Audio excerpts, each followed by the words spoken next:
Mi nombre es Sharia Costa, como ya me presentó mi compañera. Hoy vamos a hablar de ERAS en pediatría, el Enhanced Recovery After Surgery. Primero, ¿cómo lo vamos a definir? Entonces, esto es un enfoque sistemático que lo que busca es optimizar el desenlace posoperatorio del paciente, la salud, los resultados clínicos, aumentar tanto la satisfacción del paciente como la satisfacción de la familia y disminuir los costos de atención médica. Se han utilizado estos protocolos de recuperación en diferentes disciplinas quirúrgicas y en diferentes grupos de pacientes, buscando precisamente mejorar la seguridad del paciente, reducir la estancia hospitalaria y evitar los reingresos hospitalarios.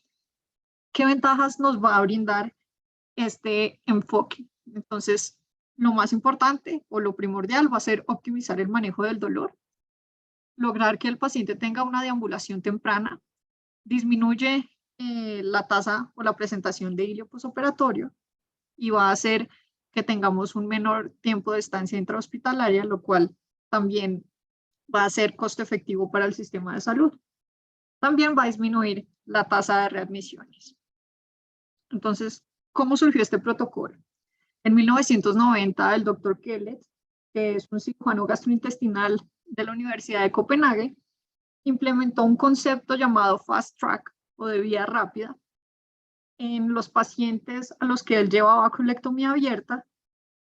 Los trataba con este Fast Track y lo que veía era que presentaban un mejor desenlace, tenían una mejora significativa en comparación con la estancia hospitalaria que se manejaba en este grupo de pacientes, que solía ser más o menos de 5 a 10 días.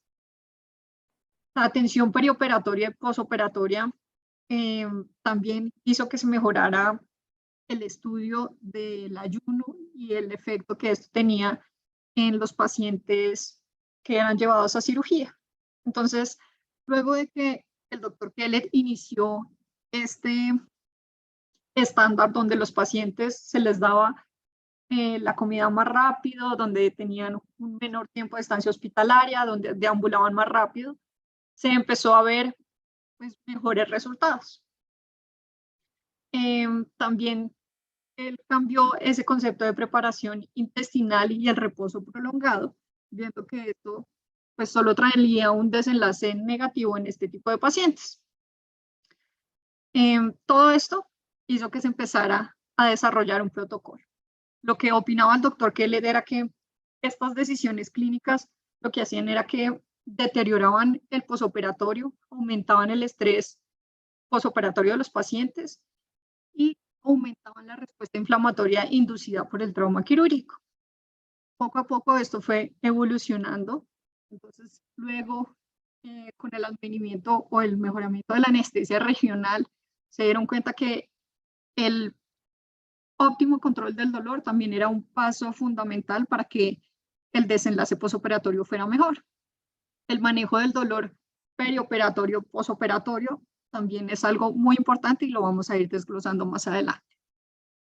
Ya a medida que fue estandarizándose más el protocolo, entonces se hacía una asesoría prequirúrgica, no solo el protocolo en el posoperatorio ni el perioperatorio, sino antes de la cirugía, lo que les hablaba del ayuno, iniciar la deambulación temprana, una analgesia multimodal, y estos protocolos inicialmente fueron validados en cirugía colorectal, pero poco a poco evolucionó en la aplicación a todos los campos quirúrgicos y ahora estamos viendo cómo ya pasamos solo de la aplicación en adultos hacia la edad pediátrica en todos los campos con las especialidades quirúrgicas pediátricas. En general, necesitamos, para poder aplicar este ERAS, un equipo multidisciplinario. Van a haber criterios de inclusión variables dependiendo de la especialidad quirúrgica que tengamos. Este protocolo se puede aplicar tanto en pacientes de cirugía programada como de cirugía de urgencias. Va a tener unas fases muy claras para el desarrollo que van a ser preoperatoria, intraoperatoria y posoperatoria. Y se puede aplicar a los pacientes pediátricos de todas las edades.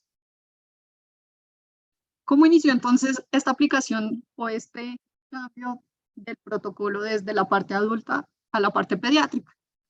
Entonces, primero necesitamos un abordaje multidisciplinario donde esté nutrición, anestesia, cirugía, enfermería. Y tener en cuenta que sobre todo en los niños no solo es el paciente, sino también su familia. Es muy importante incluir a la familia, a los padres del niño en todo el proceso. En el protocolo ERAS también se incluye de una forma muy grande al paciente, pero en este caso, en la edad pediátrica, se hace un énfasis especial en los padres de familia. Entonces, hacemos una valoración prequirúrgica. En esa valoración se le explica a los familiares cómo va a ser el protocolo, se les da el material educacional sobre qué quiere decir ERAS y cómo es que se maneja este tipo de pacientes. Se aclaran las metas, las expectativas, se analizan los puntos críticos y se explica claramente el manejo del dolor. Antes de la cirugía se hace un llamado telefónico, se recuerda cómo debe ser la dieta, cómo debe ser la preparación, cómo debe ser la analgesia previa a la cirugía y se resuelven nuevas dudas. Entonces ya vamos a desglosar paso a paso las fases de este protocolo. Entonces van a tener 3 fases. La primera fase va a ser la fase prequirúrgica. Este va a tener como meta la educación y optimización. Entonces, como les decía, aquí los padres van a tener un rol fundamental porque van a ser los que van a iniciar el que podamos manejar esto. En este plan prequirúrgico se van a discutir, se le van a dar a los familiares videos y materiales educativos. Se les va a explicar que el día previo a la cirugía el paciente tiene que tener un baño de clorexidina. Se le van a dar recomendaciones de dieta, que puede consumir o mascar chicle en el preoperatorio. Se va a hacer una estratificación del riesgo prequirúrgico.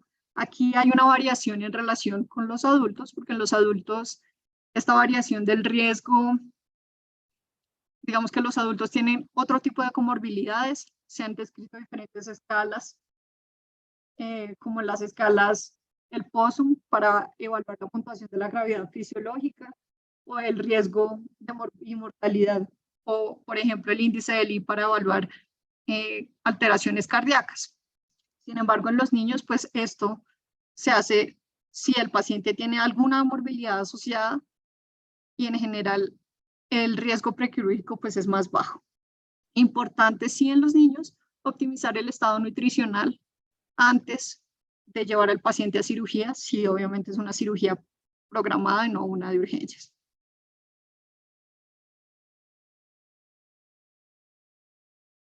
Al finalizar esta fase número 1, se va a hacer un checklist o una auditoría donde se verifiquen que todos los componentes se han cumplido, que se entiende bien cómo va a ser el manejo del dolor multimodal y cualquier duda que tengan tanto los pacientes como la familia se van a resolver. Es muy importante que en esta parte el concepto de ayuno cambió a lo que llevábamos, digamos que durante muchos años. Entonces, antes el ayuno prolongado era como la meta o el plan antes de llevar a un paciente a cirugía. Aquí vemos que el ayuno aumenta la resistencia a insulina, aumenta el estrés, puede disminuir el líquido intravascular y pues consume las reservas de glucógeno. ¿Qué nos dice el ERAS? Entonces, podemos llevar a los pacientes a cirugía con una ingesta de líquidos claros hasta 2 horas previas, lactancia materna hasta 4 horas previas y sólidos 6 horas previas. Pero es importante que 2 horas previas a la cirugía el paciente consuma una ingesta o una bebida con alto contenido de carbohidratos. También, como les hablaba del chicle, en el preoperatorio también puede ayudar. ¿Y qué ha visto de esto? ¿O qué ha cambiado? Entonces, vemos que los pacientes tienen menos resistencia a la insulina en el posoperatorio, se va a disminuir la ruptura proteica y va a mejorar la fuerza muscular. Todo esto va a hacer que la cicatrización y el desenlace posoperatorio pues, sea mucho mejor. La segunda fase va a ser el perioperatorio, donde la meta va a ser la prevención. Aquí tenemos 3 aspectos importantes. 1, mantener el balance hídrico. evitar la sobrecarga de volumen. Entonces, acá se tiene un protocolo estandarizado donde se deben administrar líquidos en bomba de 2 a 5 mililitros por kilo hora. Si es para una cirugía laparoscópica, digamos, si es para una cirugía abierta, un poco más elevados, pero lo más importante es tener un balance neutro para evitar tanto el edema pulmonar como el hilio posoperatorio.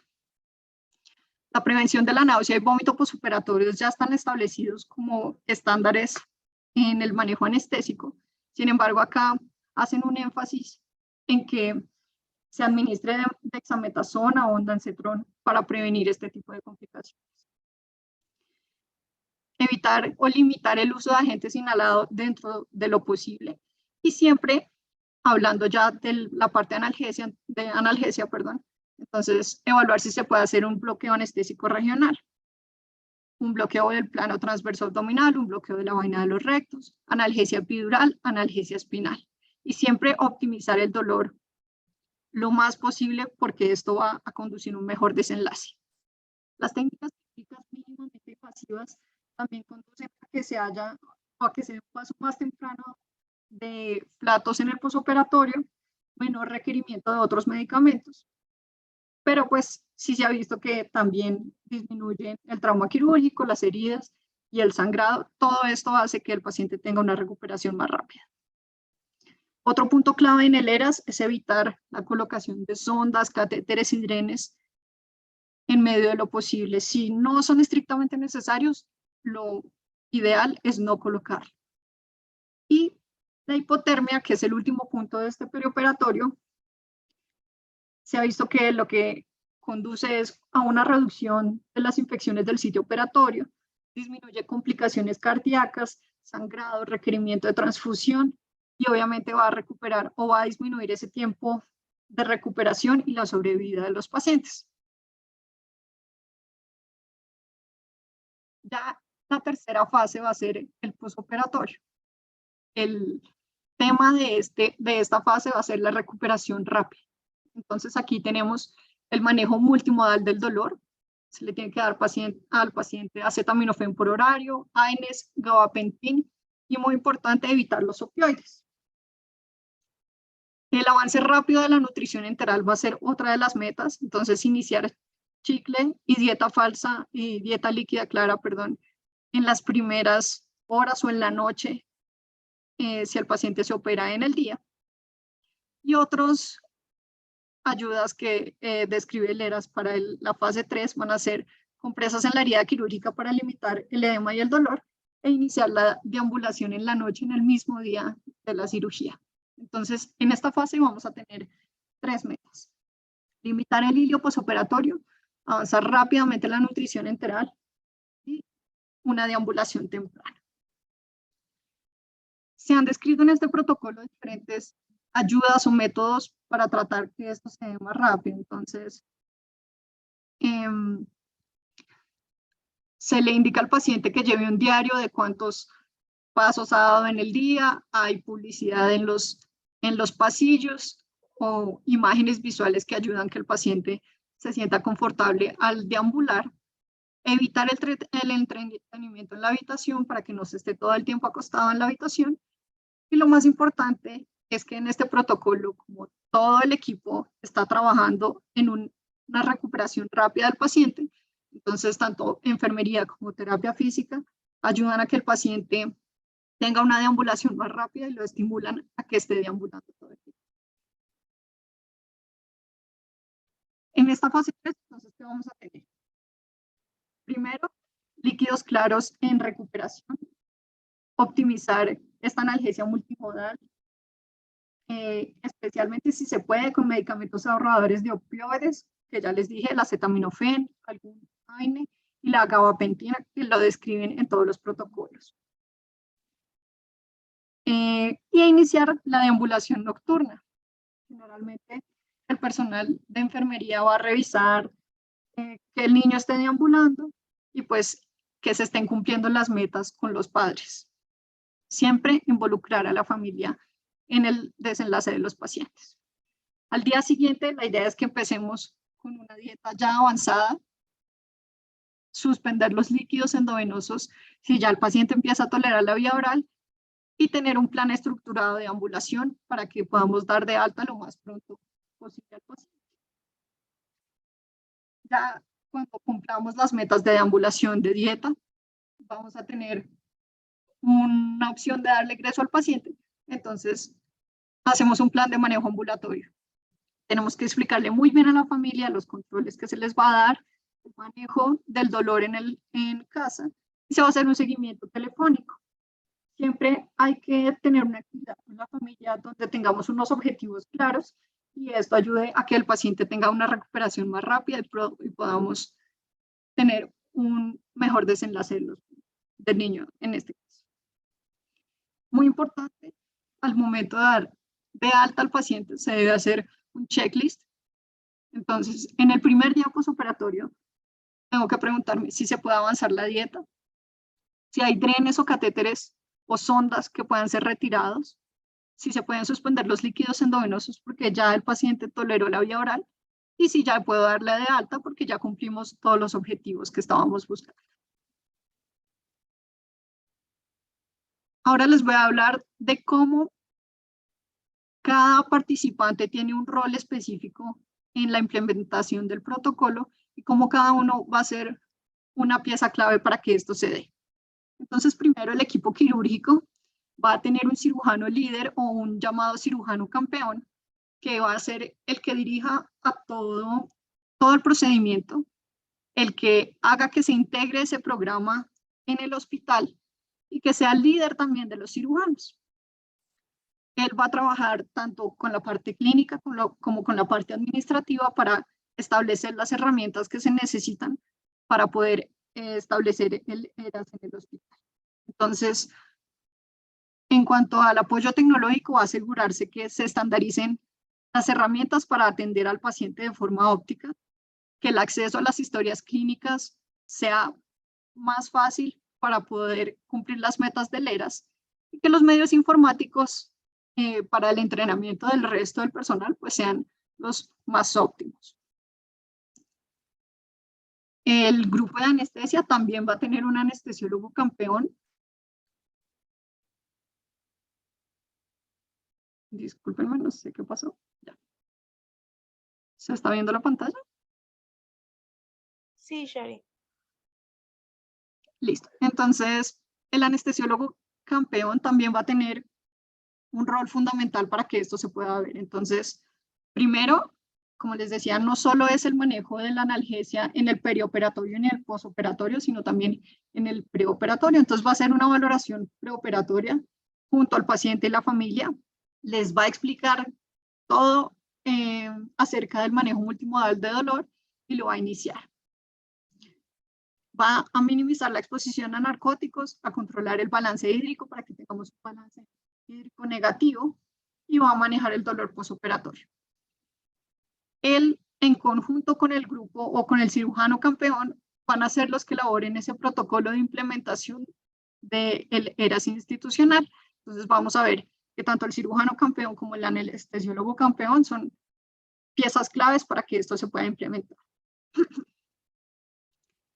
En cuanto al grupo de enfermería, ellos van a ser el equipo de implementación. Entonces son los que se van a encargar de las listas de chequeo pre, peri y posoperatorias. Van a ser quienes administren los medicamentos y se aseguren que se está cumpliendo ese protocolo de analgesia multimodal.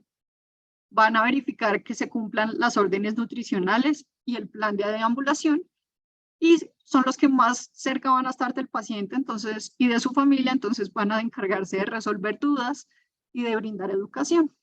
Es muy importante que todo el personal esté entrenado y capacitado en el ERAS para que este se pueda dar. Y acá les trae en el centro, obviamente el paciente y su familia van a ser los puntos o el centro de nuestra atención. Entonces, importante que va a tener un rol activo en su propia recuperación, que va a tener una comunicación con enfermería y con el equipo quirúrgico en cuanto al manejo del dolor, en cuanto a las dudas, si no se ha podido progresar la vía oral, y también se compromete a que haya un cumplimiento de las órdenes clínicas y de las fases del programa para que esto se pueda dar de manera adecuada.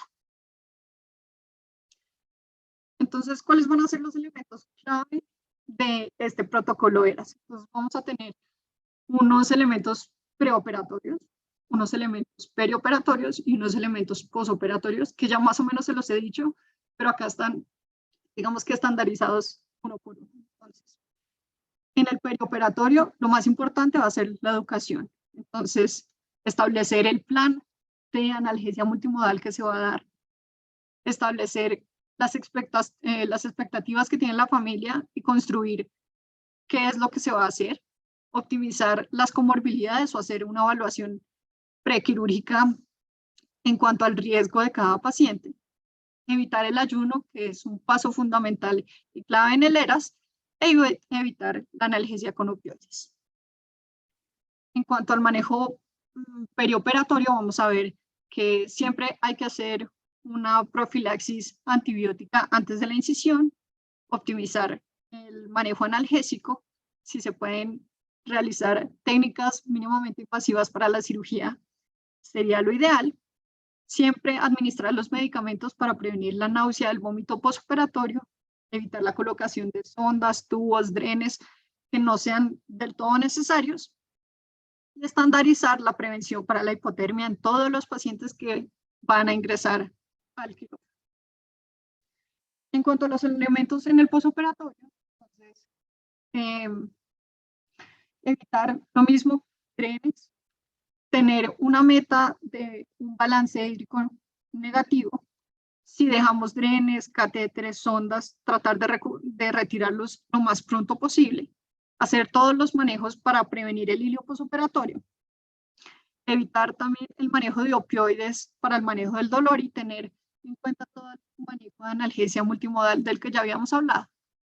En conjunto con nutrición, tratar de avanzar esa nutrición enteral lo más pronto posible. Y el programa de deambulación que nos va a ayudar a que este paciente evolucione mucho más rápido.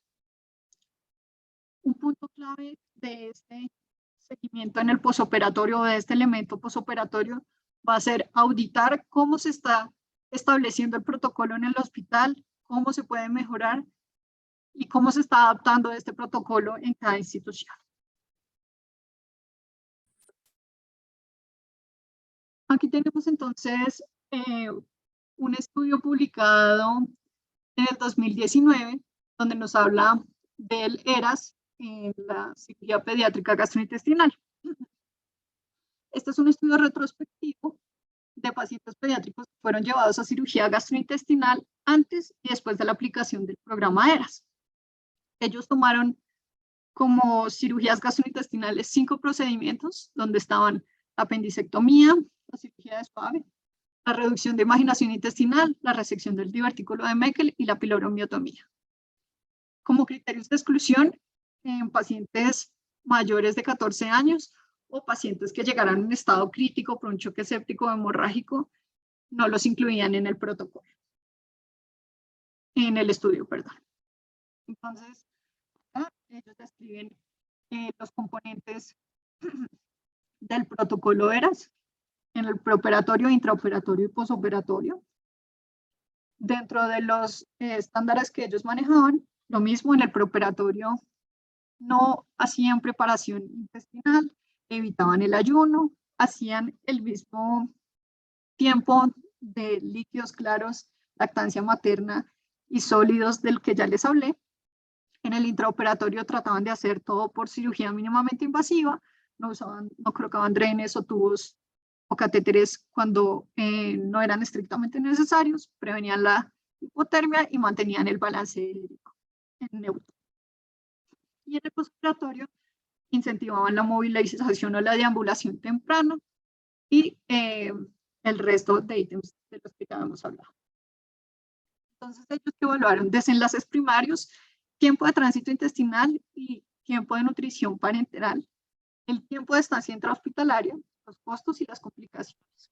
Entonces, como vemos en la tabla de la izquierda, los valores estadísticamente significativos fueron el tiempo de deposición o el inicio del tránsito intestinal, el tiempo de retiro de sondas nasogástricas, de catéteres, el tiempo de inicio de la primera comida y el tiempo de hospitalización de estos pacientes. En esta otra tabla, entonces, les muestro el control de los pacientes y a aquellos pacientes que eran llevados al protocolo ERAS. Y si vemos, pues hay una diferencia significativa tanto en el inicio de la vía oral como la disminución, como el inicio o la disminución del tiempo de hilio posoperatorio, y en el último podemos ver que también disminuye los costos.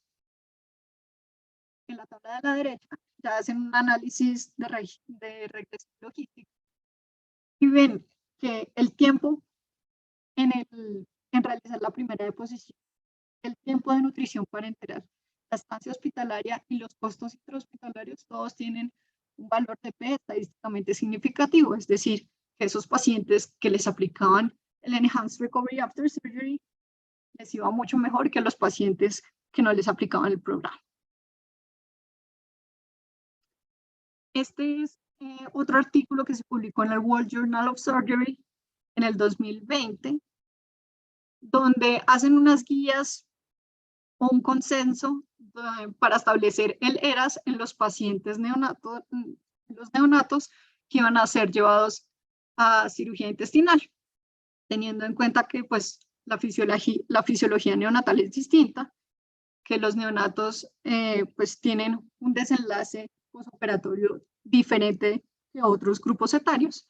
Entonces lo que tomaron fue esos neonatos a término sin comorbilidades mayores que fueran llevados a resección intestinal e establecer unas guías, un consenso ERAS para el manejo de estos pacientes. Es importante recalcar que excluyeron patologías severas como enterocolitis, defectos de la pared abdominal o pacientes que ya tuvieron síndrome de intestino corto. Entonces, logran un consenso donde dan 15 recomendaciones del manejo de los neonatos que van a ser llevados a resección intestinal. Acá no voy a mencionarlos todos, sino los que tuvieron, digamos que una evidencia o un poder más alto. Entonces, vemos que en el perioperatorio la analgesia, tratar de minimizar el uso de opioides y administrar el acetaminofén. Usar anestesia regional combinada con el manejo multimodal de la analgesia y administrar dextrosa para disminuir, digamos que ese tiempo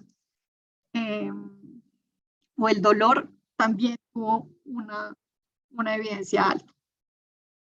En el perioperatorio, importante la comunicación con los padres y que ellos se vean involucrados en el proceso, también es una recomendación alta. Y en el posoperatorio, siempre usar la lactancia materna como la primera opción para la nutrición de estos pacientes. Acá hay un resumen de lo que ellos establecieron, digamos, para estas guías en el preoperatorio, en el intraoperatorio y en el posoperatorio. Entonces, importante, si ven en todos los tres puntos, está claro que deben existir listas de chequeo para verificar que todos los ítems se estén cumpliendo, que sea un manejo multidisciplinario donde participen tanto los padres como enfermería, como nutrición, como los neonatólogos y los anestesiólogos para que todo se pueda dar de una forma óptima. Los estándares que ellos delimitan más o menos son los mismos de los que les he hablado durante toda la charla.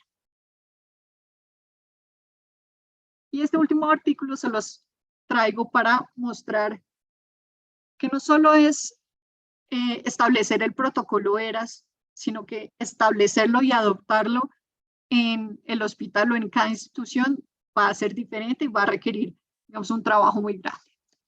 Este es un estudio que se publicó en el BJS del 2021, donde muestran cómo adaptan esas guías de las que les hablé ahorita, ese consenso de cirugía de ERAS en neonatos. Entonces, lo que ellos hicieron fue primero identificar el equipo que iba a ser el encargado de establecer o de implementar ese protocolo ERAS en la institución. Revisar la literatura y la evidencia que había, los recursos que tenía esa institución en específico para poder aplicar el ERAS, evaluar cuáles eran las prioridades y por qué querían establecer el ERAS en el hospital y las dudas que tenían para poder implementarlo. Entonces, lo primero que ellos hicieron fue reunir ese grupo multidisciplinario y discutir todos estos ítems. Luego hicieron una revisión de lo que habían decidido, hicieron una ruta estructurada de cómo iban a establecer ese protocolo en el hospital e integrar todo lo que habían dicho luego de que se aprobara por el líder. Luego de eso, establecer las herramientas necesarias para poder educar a todo al personal y establecer el protocolo en el hospital. Luego que ya tenían las herramientas, sí, entrenaban a todo el hospital y finalmente lo implementaban. Entonces acá es un ejemplo de cómo, por ejemplo, cambiaron el traslado de los pacientes de la unidad de recién nacidos hasta la sala de cirugía. Entonces vemos que por colores lo tiene estandarizados. Un color va a ser el equipo quirúrgico, otro color va a ser el equipo de anestesia y otro color va a ser el equipo de enfermería.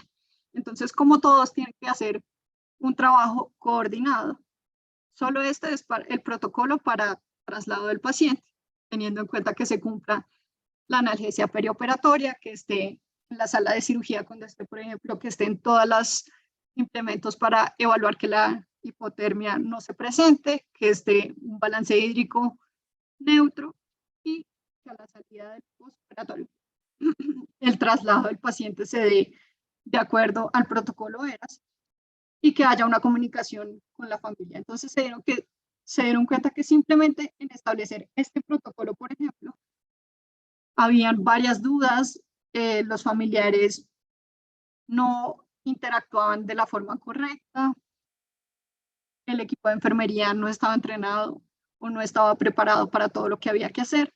Entonces, lo que ellos determinan es que se deben evaluar cada ítem antes de aplicar el protocolo ERAS. Y lo que concluyen luego de establecer el protocolo en su hospital es que primero hay que identificar muy bien cuáles van a ser esos campeones o esos líderes que van a hacer que se pueda establecer el protocolo ERAS en el hospital. Segundo, que tiene que haber un equipo multidisciplinario donde en cada uno haya como una pieza clave que logre unir ese equipo, que se deben ver el contexto local o en cada institución que debe requerir o no para que se pueda dar este protocolo. Muy importante, los pacientes y la familia que siempre tengan un rol activo en la presentación o en la forma de implementación del protocolo, que si se va a implementar en el hospital en determinado grupo, se haga también una educación previa a los padres para saber cómo hacer este protocolo. Educar a todo el personal de la institución en el entrenamiento o en el protocolo o en lo que queremos lograr con estos pacientes. Y por último, siempre auditar si ya lo implementamos en el hospital, cómo está saliendo, cómo está yendo y si estamos obteniendo los resultados que buscábamos. Para concluir, entonces, el ERAS, ¿qué va a generar? Va a generar un impacto en el manejo de los pacientes llevados a cirugía, va a disminuir el tiempo de hilio postoperatorio, va a hacer que se reintegren más rápido a las actividades diarias, va a tener un mejor control de dolor, va a disminuir, si estamos hablando del impacto económico, el tiempo de estancia hospitalaria, menores tasas de ingreso. Y pues importante siempre que si ya establecimos el programa ERAS, se debe auditar para mirar cómo está funcionando y cómo está en la institución. Muchas gracias, eso era lo que traía para el día de hoy. Quedan abiertos los micrófonos para sus comentarios. Muchas gracias, Shari. Muy buena presentación. Si alguno de los asistentes o especialistas tiene algún comentario, están pues habilitados los micrófonos para su participación.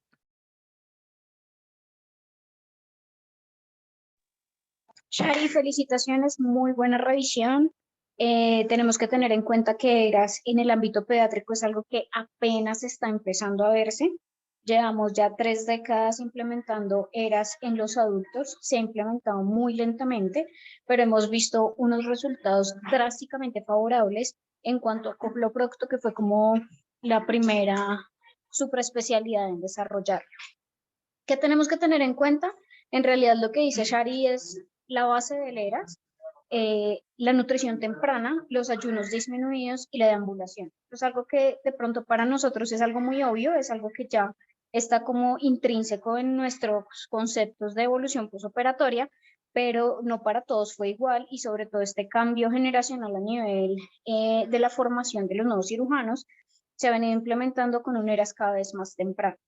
Tenemos que tener en cuenta que los protocolos hay que desarrollarlos. Nosotros deberíamos desarrollar protocolos en ambas instituciones que nos favorezcan el desarrollo de ERAS y los protocolos se pueden enviar a ERAS pues marca registrada para que ellos los avalen y también los organicen como dentro de los protocolos generales del paciente pediátrico. Hace un par de años estaban buscando centros de referencia de atención pediátrica para el manejo y para la documentación de protocolos ERAS.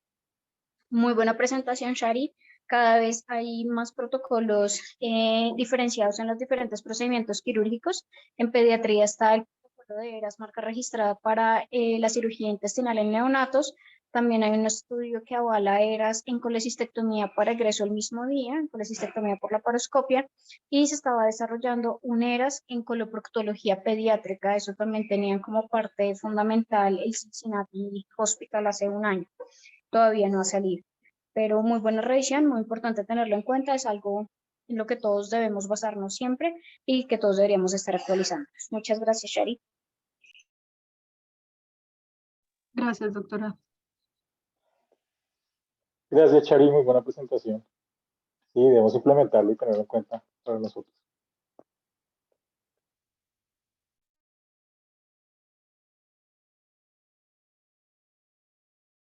Bueno, muchas gracias a todos por asistir. Los esperamos en la próxima cátedra que estaremos publicando en las redes sociales. Buenas noches para todos. Gracias, Buenas noches, Caro. hasta luego.